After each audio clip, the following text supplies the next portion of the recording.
ನಮಸ್ಕಾರ. ನ್ಯೂಸ್ 18 ಕನ್ನಡ ಡಿಜಿಟಲ್ಗೆ ಸ್ವಾಗತ. ನಾನು ಲೋಹಿತ್ ಶಿರೋಳ್, ನ್ಯೂಸ್ 18 ಚಿಕ್ಕೋಡಿ ಜಿಲ್ಲಾ ವರದಿಗಾರ. ಬೆಳಗಾವಿ ಜಿಲ್ಲೆಯಲ್ಲಿ ಈಗ ಅಕ್ರಮ ಮಣ್ಣು ಗಣಿಗಾರಿಕೆ ಸಾಕಷ್ಟು ದೊಡ್ಡ ಮಟ್ಟದಲ್ಲಿ ನಡೀತಾ ಇದೆ. ತಾಲೂಕಾಡಳಿತ, ಜಿಲ್ಲಾಡಳಿತ ಏನು ಅಕ್ರಮಕ್ಕೆ ಬ್ರೇಕ್ ಹಾಕಬೇಕಾಗಿತ್ತು, ಇವತ್ತು ಆ ಅಕ್ರಮ ದಂಧೆಕೋರರಿಗೆ ಶರಣಾಗಿದೆಯಾ ಅನ್ನುವಂಥ ಮಾತುಗಳು ಈಗ ಕೇಳಿ ಬರ್ತಾ ಇರ್ತಕ್ಕಂಥದ್ದು.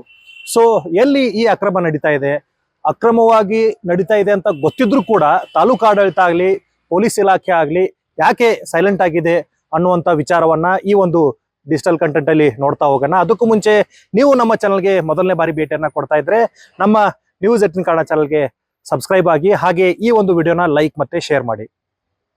ಬೆಳಗಾವಿ ಜಿಲ್ಲೆಯಲ್ಲಿ ಏನಂತಂದ್ರೆ ಈಗಾಗಲೇ ಬರಗಾಲದ ಛಾಯೆ ಆವರಿಸಿದೆ. ಒಂದ್ ಕಡೆ ಕೃಷ್ಣಾ ನದಿ ಈಗ ಸಂಪೂರ್ಣವಾಗಿ ಬತ್ತಿ ಹೋಗಿರ್ತಕ್ಕಂಥದ್ದು. ಸೊ ಇದನ್ನೇ ಬಂಡವಾಳ ಮಾಡಿಕೊಟ್ಟಿರ್ತಕ್ಕಂಥ ಮಣ್ಣು ದಂಧೆಕೋರರು ಈಗ ಕೃಷ್ಣೆಯ ಒಡಲನ್ನ ಒಡ್ಡಿ ತಮ್ಮ ಜೇಬನ್ನ ತುಂಬಿಸ್ಕೊಳ್ತಾ ಇದ್ದಾರೆ.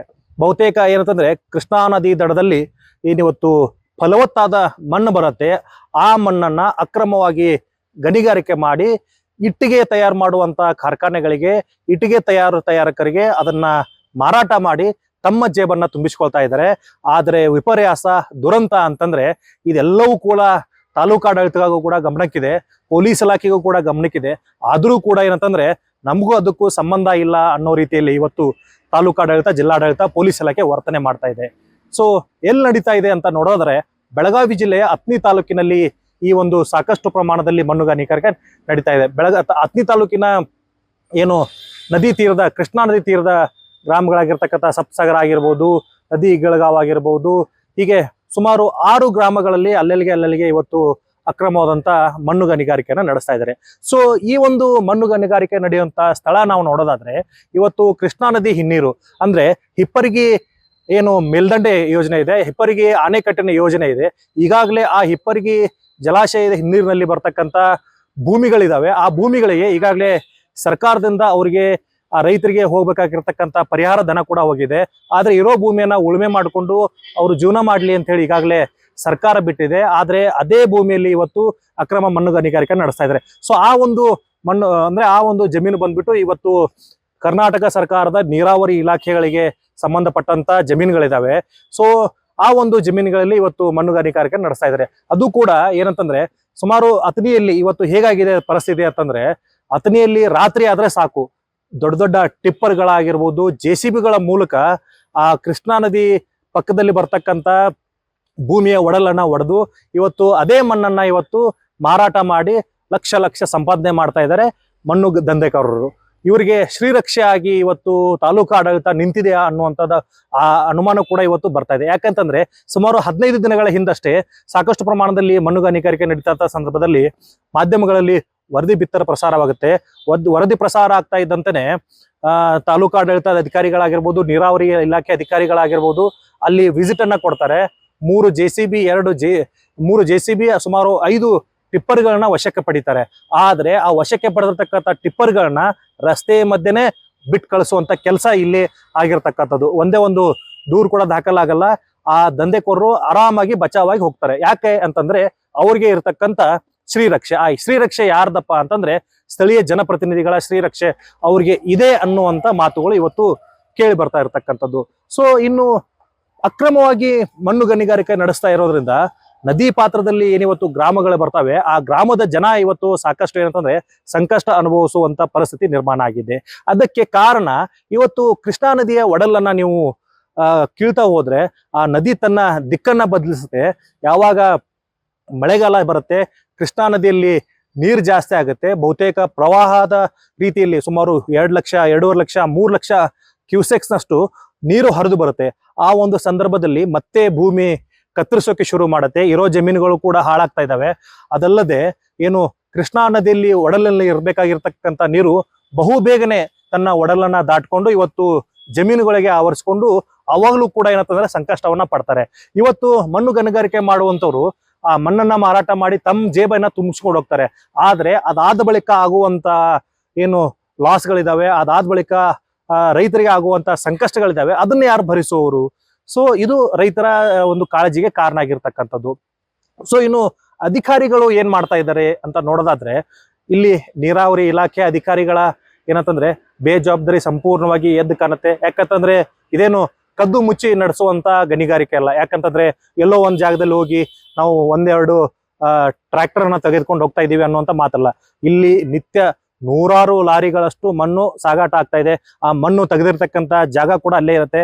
ರಾತ್ರಿ ನೀವು ಅಲ್ಲಿ ಹೋದ್ರೆ ಅಲ್ಲಿ 100% ಆಗಿ ಯಾರು ಮಣ್ಣು ಗಣಿಗಾರಿಕೆ ನಡೆಸ್ತಾ ಇದ್ದಾರೆ ಅವರು ಕೂಡ ಸಿಕ್ಕಾಕೊಳ್ತಾರೆ. ಆದ್ರೆ ಇಲ್ಲಿ ನೀರಾವರಿ ಇಲಾಖೆ ಅಧಿಕಾರಿಗಳ ಬೇಜವಾಬ್ದಾರಿತನ ಅನ್ನೋಕ್ಕಿಂತಲೂ ಯಾರ್ದೋ ಫೇವರ್ನಲ್ಲಿ ಕೆಲಸ ಮಾಡ್ತಾ ಇದ್ದಾರೆ ಅನ್ನುವಂಥ ಆರೋಪಗಳು ಕೂಡ ಇದ್ದಾವೆ. ಇನ್ನು ಪೊಲೀಸ್ ಇಲಾಖೆ ಲಾ ಆ್ಯಂಡ್ ಆರ್ಡರ್ನ ಮೇಂಟೈನ್ ಮಾಡಬೇಕು, ಅಕ್ರಮ ಚಟುವಟಿಕೆಗಳ ಮೇಲೆ ನಿಗಾ ಇಡುವಂತ ಪೊಲೀಸ್ ಇಲಾಖೆ ಇವತ್ತು ಅಥಣಿ ಪೊಲೀಸರು ಸಂಪೂರ್ಣವಾಗಿ ವಿಫಲವಾಗಿದ್ದಾರೆ.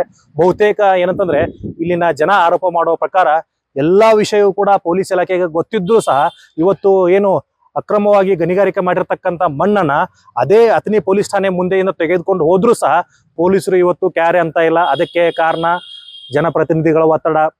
ಇನ್ನು ತಾಲೂಕಾ ಆಡಳಿತವೂ ಸಹ ಅಷ್ಟೇ. ಏನಂತಂದ್ರೆ ಇಷ್ಟೆಲ್ಲ ನಡೀತಾ ಇದ್ರು ಸಹ ನಮಗೂ ಅದಕ್ಕೂ ಸಂಬಂಧವೇ ಇಲ್ಲ ಅನ್ನೋ ರೀತಿಯಲ್ಲಿ ವರ್ತನೆ ಮಾಡ್ತಾ ಇದೆ ಅನ್ನುವಂಥದ್ದು ಇವತ್ತು ಜನಸಾಮಾನ್ಯರು ಆಕ್ರೋಶವನ್ನ ಹೊರಗಾಗ್ತಾ ಇದ್ದಾರೆ.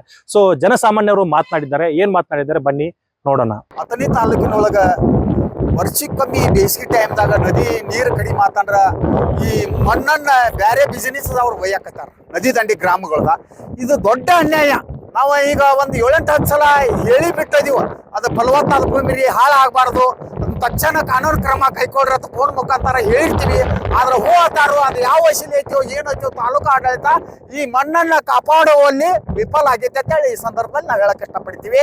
ಅದಕ್ಕೆ ತಕ್ಷಣ ಎಚ್ಚೆತ್ತುಕೊಂಡ ಈಗ 1-2-3 ಮಂದಿ ಬದುಕಬಹುದು ಇದರಿಂದ. ಇಡೀ ನಮ್ಮ ಸಾರ್ವಜನಿಕ ವ್ಯವಸ್ಥೆನ ಹಾಳಾಕತಿ. ಮಗ್ಲಾನ ಅವನ ರೈತನ ಭೂಮಿ ಹಾಳ, ರಸ್ತೆ ಹಾಳ, ಮತ್ತು ಒಯ್ಯುತ್ತವ್ರತ್ನಾಗ ಜನಸಾಮಾನ್ಯರಿಗೆ ತ್ರಾಸ. ಅದಕ್ಕೆ ಈ ಫಲವತ್ತಾದ ಮತ್ತೆ ನದಿ ಬರ್ತಂದ್ರ ಈ ಟೈಮ್ದಾಗ ಇದೆಲ್ಲ ಮತ್ತೆ ಅಗಲಾಗಿ ಮಗ್ಲಾನ ಭೂಮಿ ಎಲ್ಲ ಕೆತ್ತಿ ಮಣ್ಣು ಕೆತ್ತಿ ಮುಂದೆ ಹೋಗಿಬಿಡ್ತೈತಿ. ಅವಾಗ ಕುಮ್ಮ ಈ ಹಿಪ್ಪರಗಿ ಡ್ಯಾಮಿನ ಮುಂದೆ ನಿನ್ನೆ ಇಲ್ಲಿ ರಾಯಬಾಗ್ ತಾಲೂಕಿನೊಳಗೆ ಸಿರುಗೂರು ಒಳಗಾಗೈತಿ. ಹಂಗ ಭೂಕಂಪ ಆಗುವಂತ ವಿಚಾರಗಳು ಇರ್ತಾವು. ಅದಕ್ಕೆ ತಕ್ಷಣ ತಾಲೂಕಾ ಆಡಳಿತ, ಜಿಲ್ಲಾ ಆಡಳಿತ ಎಚ್ಚೆತ್ತುಕೊಂಡ ಈ ಫಲವತ್ತಾದ ನದಿ ದಂಡಿ ಗ್ರಾಮಗಳನ್ನ ಉಳಿಸಬೇಕಂತೇಳಿ ಈ ಸಂದರ್ಭದಲ್ಲಿ ನಾ ಹೇಳಕ್ಕೆ ಇಷ್ಟ. ತಾಲೂಕಾ ಇದ್ರ ಬದ್ದಲ್ಲ ವಿಫಲ ಐತೆ ಅಂತ ಹೇಳಿ ನಾವು ಖಂಡಿತವಾಗಿ ಹೇಳಕ್ಕೆ ಇಷ್ಟ. ಆಡಳಿತ ಮಾನ್ಯ SP ಅವರು ಮತ್ತು DC ಅವರು ನಾವು ಭಾಳ ಒಳ್ಳೆ ನಂಬಿಕೆ ಇಟ್ಟಿದ್ದೀವಿ. ರೈತರ ನಮಗೆ ಗೊತ್ತೈತಿ. ಇದನ್ನ ನೀವು ಎಲ್ಲ ಕಡೆ ಕಡಿವಾಣ ಹಾಕ್ತೇಳಿ ದಿನನಿತ್ಯ ಸ್ಟೇಟ್ಮೆಂಟ್ ಕೊಡ್ತೀರಿ. ಇವತ್ತು ಅಥಣಿ ತಾಲೂಕಿನೊಳಗೂ ಒಂದು ಕಟ್ಟುನಿಟ್ಟಾದ ಆದೇಶ ಮಾಡಿ ಇವತ್ತ ಕಡಿವಾಣ ಹಾಕ್ಬೇಕಂತೇಳಿ ಸರ್. ನಡೆಯವ್ರು ಅದೇನೋ ಅತ್ತಾರಲ್ಲ ಅಷ್ಟು ಕೆಟ್ಟಲೆ ಮಾತಾಡಬಾರ್ದು.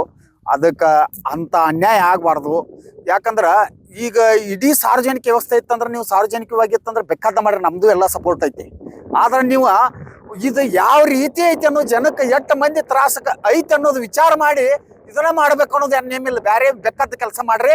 ಇದು ತಕ್ಷಣ ತಾಲೂಕು ಆಡಳಿತ, ಜಿಲ್ಲಾಡಳಿತ ಇದನ್ನ ಬಂದ್ ಮಾಡ್ಲೇಬೇಕಂತೇಳಿ ಸಂದರ್ಭದಲ್ಲಿ ಹೇಳಕ್ ಇಷ್ಟ. ಸೊ ಇದು ಜನಸಾಮಾನ್ಯರ ಆಕ್ರೋಶದ ಮಾತುಗಳು. ಏನಂತಂದ್ರೆ ಇವತ್ತು ಆಡಳಿತ ವ್ಯವಸ್ಥೆಯನ್ನ ನಡೆಸಿರ್ತಕ್ಕಂಥ ಜಿಲ್ಲಾಡಳಿತ, ತಾಲೂಕಾಡಳಿತ, ಪೊಲೀಸ್ ಇಲಾಖೆ ಸಂಪೂರ್ಣವಾಗಿ ವಿಫಲ ಆಗಿದೆ. ಇವತ್ತು ಅಕ್ರಮ ದಂಧೆಕೋರರ ಜೊತೆಗೆ ಇವರು ಶಾಮೀಲಾಗಿದ್ದಾರೆ ಅನ್ನೋ ಮಟ್ಟಿಗೆ ಇವತ್ತು ಜನ ಮಾತನಾಡ್ತಾ ಇದ್ದಾರೆ. ಸೊ ಈಗಲೂ ಕೂಡ ಏನಂತಂದ್ರೆ ಕೃಷ್ಣಾ ನದಿಯ ಒಡಲನ ಏನು ಇವತ್ತು ಖದೀಮರು ಬಗಿತಾ ಇದ್ದಾರೆ, ಅದು ಕೂಡ ನಿರಂತರವಾಗಿ ನಡೀತಾ ಇದೆ. ಸೊ SP K ರಾಮರಾಜನ್ ಅವರು, ಬೆಳಗಾವಿ SP ರಾಮರಾಜನ್ ಅವರು ಒಂದು ಮಾತನ್ನ ಹೇಳಿರ್ತಾರೆ. ಏನಂತಂದ್ರೆ ಎಲ್ಲೇ ಅಕ್ರಮ ನಡೆದ್ರು ಅದಕ್ಕೆ ಆ ಸ್ಥಳೀಯ ಪೊಲೀಸ್ ಠಾಣೆಯವರನ್ನೇ ಹೊಣೆ ಮಾಡ್ತೀನಿ, ಅವ್ರ ಮೇಲೆ ಕ್ರಮ ಕೈಗೊಳ್ತೀನಿ ಅನ್ನುವಂಥ ಮಾತನ್ನ ಹೇಳಿದ್ರು. ಆದ್ರೆ ಇಷ್ಟು ದೊಡ್ಡ ಮಟ್ಟದಲ್ಲಿ ಇವತ್ತು ಮಣ್ಣು ಗಣಿಗಾರಿಕೆ ನಡೀತಾ ಇದೆ.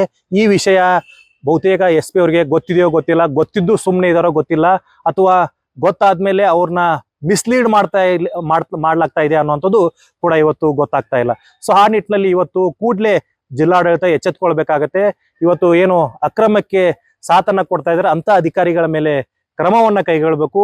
ಇವತ್ತು ಅಕ್ರಮ ಎಸಗುತ್ತಾ ಇರುವಂತವರ ವಿರುದ್ಧವೂ ಕೂಡ ಇವತ್ತು ಕ್ರಮ ಕೈಗೊಂಡು ಏನಿವತ್ತು ಕೃಷ್ಣ ಒಡಲನ್ನ ಬಗಿತಾ ಇದ್ದಾರೆ ಅದನ್ನ ಕೂಡಲೇ ನಿಲ್ಲಿಸಬೇಕು ಅನ್ನುವಂಥದ್ದು ಇವತ್ತು ಜನಸಾಮಾನ್ಯರ ಆಗ್ರಹ ಆಗಿರ್ತಕ್ಕಂಥದ್ದು. ಸೊ ಇದಾಗಿತ್ತು ಇವತ್ತಿನ ವಿಶೇಷ. ನೋಡ್ತಾ ಇರಿ News18. ಈ ಒಂದು ಕಂಟೆಂಟ್ ನಿಮ್ಗೆ ಇಷ್ಟ ಆಗಿದೆ ಅಂತ ಭಾವಿಸ್ತೀನಿ. ಈ ಒಂದು ವಿಡಿಯೋನ ಲೈಕ್ ಮಾಡಿ, ಶೇರ್ ಮಾಡಿ, ಹಾಗೆ ನಮ್ಮ News18 ಕನ್ನಡಗೆ ಸಬ್ಸ್ಕ್ರೈಬ್ ಆಗಿ, ಜೊತೆಗೆ ನಮ್ಮ News18 ಕನ್ನಡ ಚಾನಲ್ಗೆ ಫಾಲೋ ಆಗಿ. Thank you. ನಿರ್ಭೀತ, ನಿಷ್ಪಕ್ಷಪಾತ, ವಿಶ್ವಾಸಾರ್ಹ ಸುದ್ದಿಗಳಿಗೆ ಮತ್ತೊಂದು ಹೆಸರಾಗಿರೋ News18 ಕನ್ನಡ ಈಗ ಆಪ್ನಲ್ಲೂ ಲಭ್ಯ ಇದೆ. ದಯವಿಟ್ಟು ಇಲ್ಲಿರೋ QR ಕೋಡ್ ಅನ್ನ ಸ್ಕ್ಯಾನ್ ಮಾಡಿಕೊಂಡು ಆಪ್ ಡೌನ್ಲೋಡ್ ಮಾಡೋದಕ್ಕೆ ಮರಿಬೇಡಿ. ನಿಮ್ಮ ಬೆಂಬಲ ಹೀಗೆ ಸದಾ ನಮ್ಮೊಂದಿಗಿರಲಿ. ಧನ್ಯವಾದ.